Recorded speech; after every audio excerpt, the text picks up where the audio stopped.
My name is Tiffany Q, and welcome to my ABRSM Grade 5 Theory Lessons series, where I record snippets of my live lessons with my students. Please note that this is not a substitute for a textbook. If you're preparing for the theory exam, I would still recommend having a teacher to guide you through both the coursework and exam paper preparation. In our last lesson, we learnt about major, minor, and perfect intervals. In this lesson, we will also add diminished and augmented intervals. I have two definitions here, but it will hopefully become more clear when I show you the next slide with the actual equations. Diminished intervals. When you lower a minor interval or a perfect interval by one more semitone, it becomes diminished. That's really important that when we're lowering or raising things by semitones, that we're only changing the accidental amount of the note. Augmented intervals. When you raise a major interval or a perfect interval by one more semitone, it becomes augmented. Let's see how this actually works. Let's start off with our major third, which we learned from the previous lesson. It's a major third because the notes here, A and C sharp, we always treat the bottom note of the interval like the major scale, like the tonic of a major scale. And in A major, the third note is indeed C sharp. So that's easily just a major third. Whether it's major or perfect depends on its number. If it's a second, third, sixth, or seventh, they are major in the major scale. And if it is the fourth, fifth, or eighth octave, then it is the perfect. So we're starting off with the major interval first. We also learned in our last lesson that if we take the top note of a major interval and lower it by one semitone, as you can see here, the C sharp has now become a C natural. Then we get a minor interval. In this lesson, we'll learn about augmented and diminished intervals. So if we take that minor interval, the top note of it, and we lower it again by another semitone, and it becomes C flat, there we have our diminished interval. If we start at our major third again, and we raise that top note by a semitone, becoming C double sharp, then that is an augmented interval. So an augmented third in this case.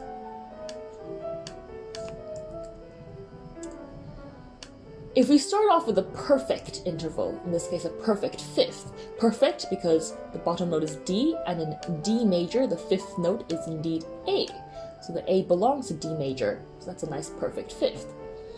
If we lower a perfect fifth, the top note of the interval, by one semitone, we get diminished fifth immediately. So we don't go through the same process as the major interval. This one goes straight to diminished. A flat. And if we go the other way, we raise that top note by one semitone, we get an augmented fifth. So to summarize, we have two equations here, which you're free to jot down at the beginning of your intervals question to help you out.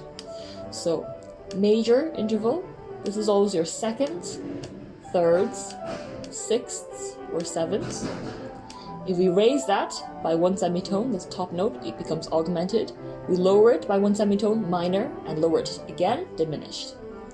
For our perfect intervals, our fourths, fifths, and eighths, again, if we increase the top note by one semitone, it becomes augmented, and if we lower it by one semitone, it becomes diminished. So this is a very, very useful equation to have, and I would always recommend writing it out. So if you know your major scales very well, and you know these two equations, then you are very well equipped to figuring out the intervals questions. Identify the following intervals. Okay, well, step 1, view the bottom note as the tonic. In this case, we've got C, I think C major. Step 2, check the distance between the two notes. So that there, looking at the lines and spaces, would be a sixth. Now I know that for the sixth, I'm using that major interval equation. Identify the type of interval by figuring out what the major or perfect interval is first from the bottom note, and then working from our equation. So This here, well, it's a sixth. Let's think of what a major sixth is in C major. Well, in C major, the sixth, a major sixth, is going to be an A natural. But this here is an A double flat. So if I get an A and I lower that by 1 semitone, it becomes a minor, which is an A flat. So if I lower it by 2 semitones, it becomes an A double flat. So this here would be our diminished sixth. This one here, we have to do an extra step before we can actually work out this interval, because the bottom note is a C sharp, which we don't know this the major scale of yet.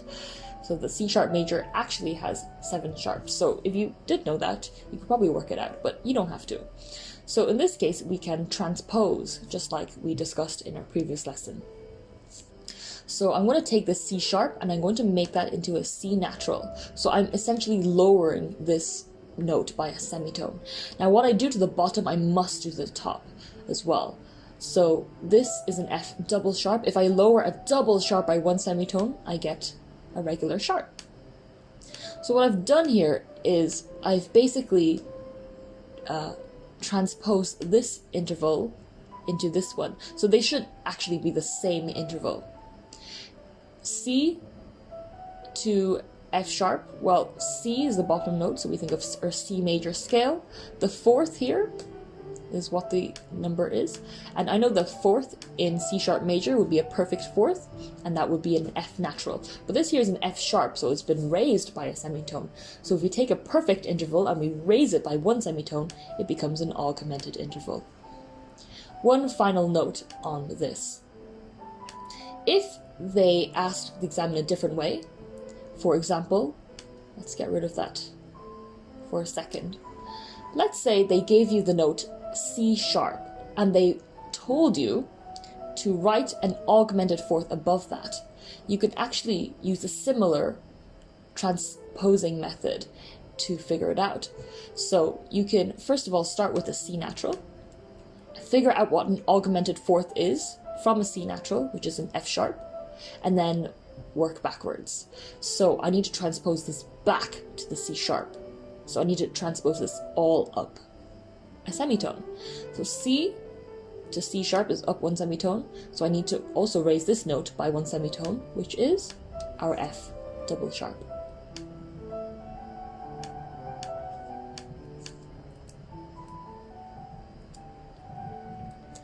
What notes would I add to the top to create these intervals? Well, I'm going to start off by writing out my equations to help us out. So this first one is the major intervals equation. And the second one is going to be the perfect intervals equation.